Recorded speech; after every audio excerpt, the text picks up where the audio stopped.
What defines the final hours of a nation's hero? On April 14, 1865, the American Civil War was finally over. A fractured country, scarred by 4 years of brutal conflict, took its first collective breath of fragile peace. At the heart of this new dawn was President Abraham Lincoln, a man whose weary shoulders carried the weight of a million sorrows, yet whose spirit remained unbroken. That evening he sought a simple respite from the burdens of his office, a night at the theater to enjoy a comedy with his wife. It was meant to be a celebration, a moment of normalcy in a life defined by turmoil. But destiny had written a different script for that night. While the city celebrated, a parallel narrative of resentment and conspiracy was unfolding in the shadows. This is not the story of a nation's trauma, but the suspenseful, atmospheric account of the hours leading up to it. It is the story of the final act, told through the quiet moments, the ticking clock, and the looming presence of a fate that would forever change the course of history. Before the sound, there was the silence. The pale light of dawn on April 14, 1865, did little to pierce the profound weariness etched into Abraham Lincoln's features. It was Good Friday, a day for somber reflection, and for the president, the feeling was twofold. The Civil War, the bloody crucible that had defined his entire presidency, was finally, blessedly over. General Lee had surrendered his army of Northern Virginia at Appomattox just 5 days prior, and the Union was preserved. Yet, the victory felt less like a trumpet blast of triumph and more like the heavy, collective sigh of relief after a long, agonizing fever. He rose from his bed in the deep quiet of the White House, the pre-dawn silence of the residence a stark contrast to the thunder of cannons that had echoed in his mind for 4 excruciating years.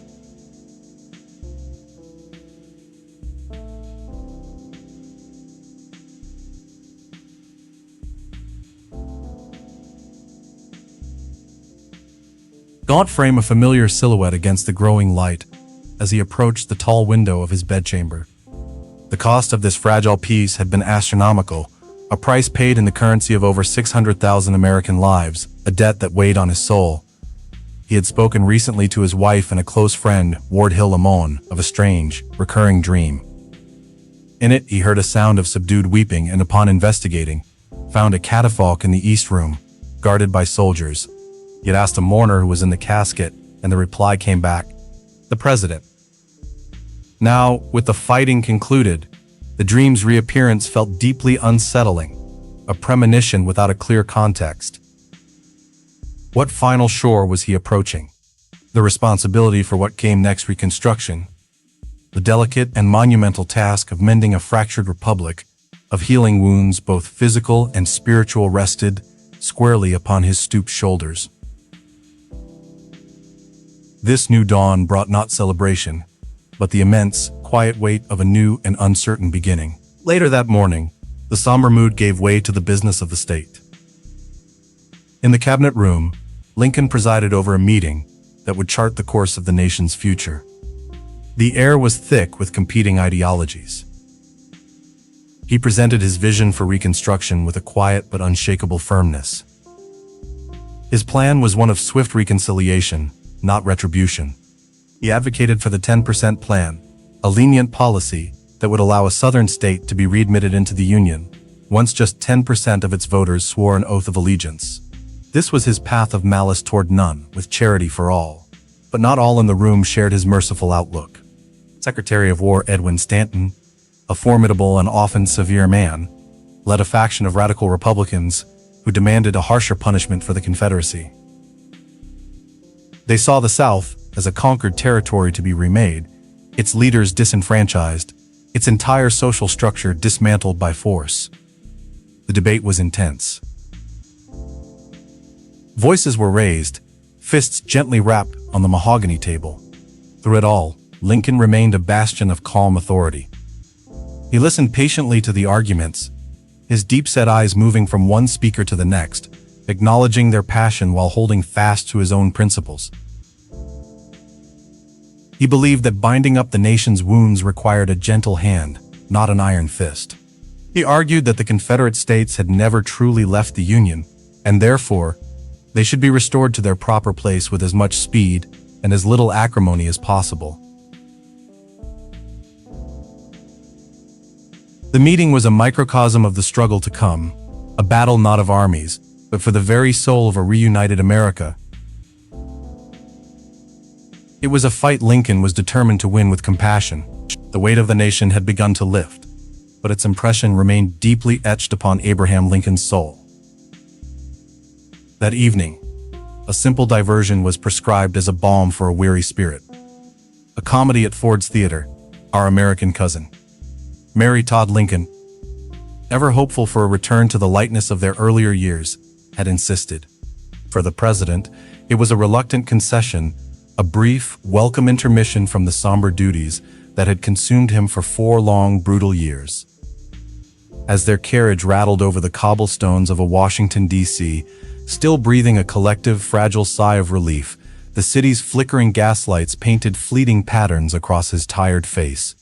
The theater itself was a beacon of festivity in the deepening twilight, its facade glowing warmly. Inside, a palpable, electric energy buzzed. The scent of ladies' perfume, gentlemen's cigars, warm wool, and shared anticipation filled the cavernous space. Over 1,000 people, a vibrant cross-section of the capital society, settled into their plush velvet seats, their excited chatter a low hum beneath the ornate, glittering chandeliers. When the presidential party finally entered their private box overlooking the stage, a wave of recognition rippled through the crowd. The orchestra, on cue, struck up "Hail to the Chief," and the entire audience surged to its feet in a thunderous, heartfelt ovation that shook the rafters. For a long moment, Lincoln stood, a towering, somber figure, acknowledging the adulation with a gentle, humble bow. A faint, tired smile touched his lips. He was not just a president. He was their president, the man who had held the Union together against all odds. As he settled into the upholstered rocking chair prepared for him, the sounds of the crowd faded to a murmur, and the heavy velvet curtain began to rise on the final act of his life. The sound of laughter rippled through the grand hall of Ford's Theater, a collective sigh of relief from a city and the nation finally emerging from the long shadow of conflict. On stage, the actors of Our American Cousin delivered their lines, their farcical antics a welcome balm for the weary public. In the presidential box, draped in flags and finery, the president watched, a faint smile gracing his features. But beyond the warm glow of the gaslights, a different performance was reaching its. John Wilkes Booth, a familiar face in these hallowed halls, moved with the chilling grace of a predator. His heart pounded a steady, resolute rhythm against his ribs, a counterpoint to the cheerful dialogue on stage. He knew every secret of this building, the shortcut through the saloon next door, the precise timing of the play's most raucous moment, the weakness in the door to the president's sanctuary. He ascended the stairs to the dress circle, his steps masked by the audience's applause. The corridor leading to Box 7 was dimly lit and eerily quiet. The chair where guard John Frederick Parker was supposed to be stationed stood vacant, a silent testament to a fatal lapse in duty. Booth paused, listening. He could hear the play's dialogue clearly now, the specific line he had been waiting for. He drew a small, single-shot derringer from his pocket, its metal cold against his palm. The world seemed to narrow to this single, dark passageway and the door at its end. Beyond it sat the man who, in Booth's twisted view, was a tyrant. The ticking sound design intensifies, each beat a step closer to the inevitable. The nation's future hung suspended in this one terrible moment. The rhythmic clatter of hooves on cobblestone was a steady percussion beneath the jubilant sounds of a city breathing its first true sighs of relief. Inside the close confines of the presidential carriage, the world outside was a muted spectacle of gaslit windows and cheering silhouettes, a celebration seen through glass. Abraham Lincoln, his long frame slouched slightly in the plush velvet seat, felt the profound weight of 4 years of unrelenting conflict settle deeper into his bones, a wariness that even this hard-won victory could not erase. Beside him, Mary Todd Lincoln's gloved hand rested on his arm, a small anchor in the shifting tides of the evening. Her presence was a complex mix of wifely pride and a persistent, unnamed anxiety that flickered in her eyes whenever the carriage jolted.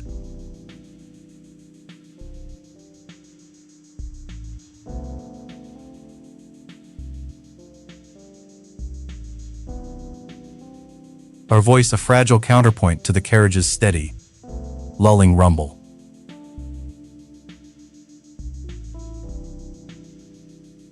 Lincoln looked katiralf I raise the tentantirot. Kistin contemplative. He had spoken earlier of dreams, of a future unburdened by war, of traveling to California, perhaps even to Jerusalem, to walk in lands of ancient history now that his own monumental task was concluded. The dream felt both tantalizingly close and strangely distant, a ghost of a life he might yet lead. The air inside the carriage grew thick with unspoken thoughts, of sons lost, of a nation profoundly scarred, of a future that was a vast, unwritten page waiting for a new author. Each turn of the heavy wooden wheels brought them closer to 10th Street, the cheers from the street growing louder, more insistent, a wave of sound cresting around them. The carriage rounded a final corner, and the destination appeared, a facade blazing with light, a marquee promising comedy and escape. For the president, it was the final stop on a long, arduous day, the entrance to the last act of an unforeseen drama. The carriage door swung open, and the expectant night air rushed in. As the president's carriage arrived on 10th Street, the very air around Ford's Theater seemed to crackle with anticipation. When Abraham Lincoln, accompanied by the First Lady and their guests, Major Rathbone and Clara Harris, entered the state box, the action on stage ceased. Conductor William Withers, Jr., spotting the tall figure, swiftly cued the orchestra. The soaring, patriotic notes of hail to the chief filled the hall. As one, the audience of 1,700 rose to their feet, their applause a deafening roar that echoed off the gilded plasterwork. It was a spontaneous, overwhelming ovation, a tidal wave of relief and adoration for the man who had steered the ship of state through its most violent storm. Lincoln, standing at the front of the box, which was specially decorated with Treasury Guard flags, and a portrait of George Washington, seemed momentarily taken aback by the sheer force of the reception. A deep wariness was etched into his features, but it was now overlaid with a genuine, humble gratitude. He offered a gentle bow, his gaunt frame a living monument to the conflict just ended. He was their leader, the embodiment of the Union's survival. Mary Todd Lincoln beamed beside him, basking in the public's affection. Lincoln's eyes scanned the crowd, the gaslights reflecting in their melancholy depths. He gave a slight, tired smile, a gesture of profound connection with his people. This was not the hollow ceremony of politics. It was the authentic voice of a nation breathing its first deep sigh of peace. He took his designated rocking chair, a comfortable piece brought in especially for him, as the theater settled back into a contented buzz, ready for the evening's entertainment to begin. The applause subsided, and a hush fell over the theater as the actors on stage resumed their places. The play was Our American Cousin, a light-hearted British comedy. The audience, primed for an evening of levity after years of strife, readily gave in to the farcical plot and witty dialogue. Laughter rippled through the hall, a sound of communal joy and normalcy returning. In the presidential box, Lincoln watched with quiet attention. He had seen the play before and was fond of its humor. For him, this was a rare and welcome respite, a chance to momentarily set aside the colossal burdens of statecraft and simply be a spectator. He leaned toward his wife, Mary, sharing a whispered comment, a small smile playing on his lips as the bumbling Lord Dundreary delivered a particularly absurd line. The warm light from the stage lamps illuminated his face, softening its deep lines and revealing a man attempting to embrace a moment of simple pleasure. The contrast was stark.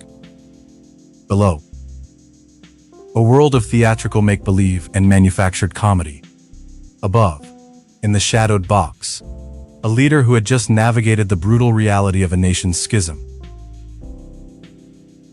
The lightheartedness of the play created an almost surreal counterpoint, to the ticking clock of fate, a final, peaceful interlude before the story of the night and the nation would be irrevocably altered.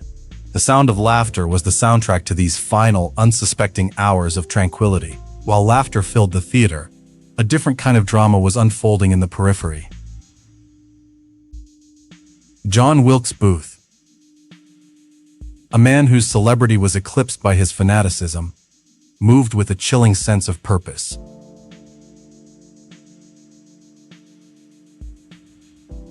His role tonight was not that of a spectator. Earlier, the establishment adjoining the theater, taking a measure of brandy to steady his nerve.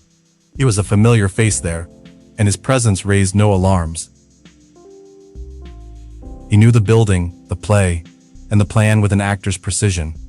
Every beat of the plot, every expected burst of laughter, was a cue in his own private script. The muffled sounds of the comedy from next door were merely a countdown.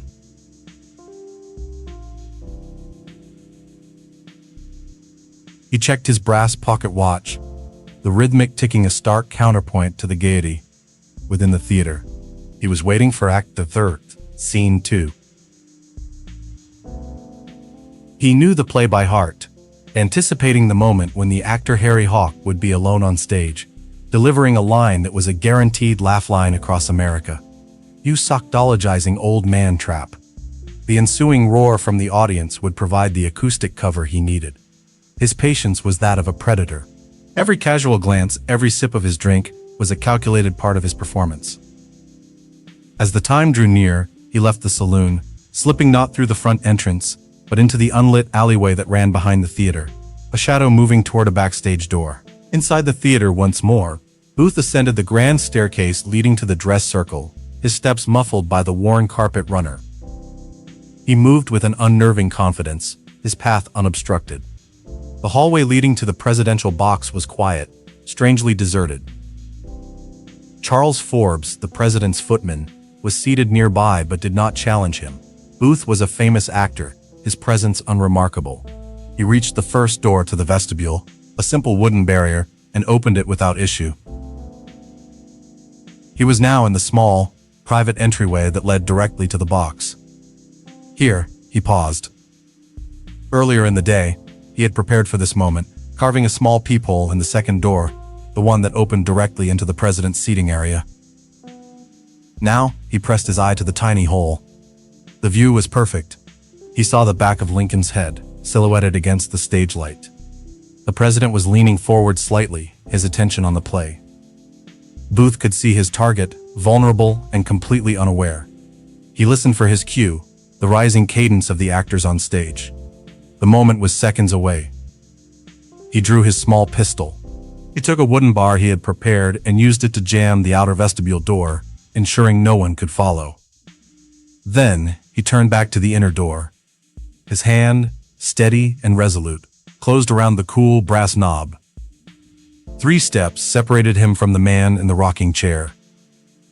3 steps to alter the course of a nation. The door to the presidential box swung inward with a faint whisper, unheard over the rising laughter from the audience.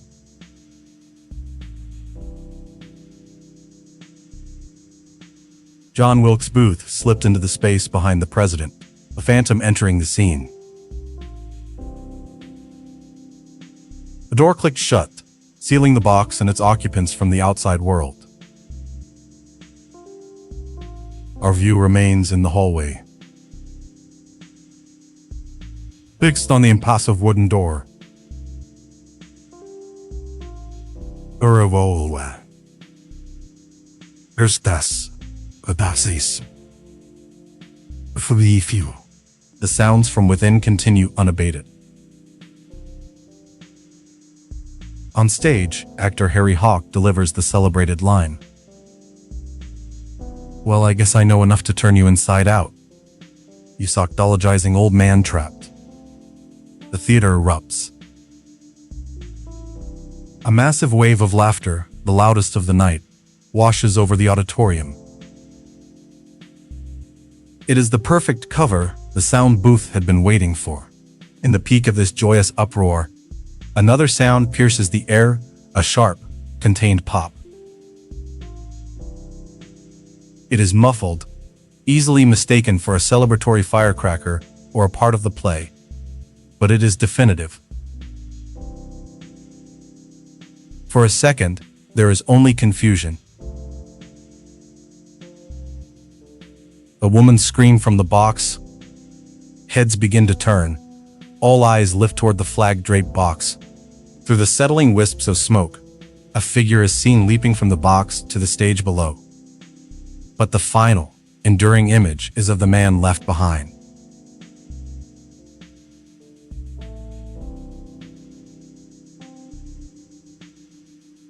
Abraham Lincoln's iconic silhouette, which had been a symbol of strength and attention, is now slumped in his rocking chair, a permanent fixture against the light, forever frozen in the nation's memory.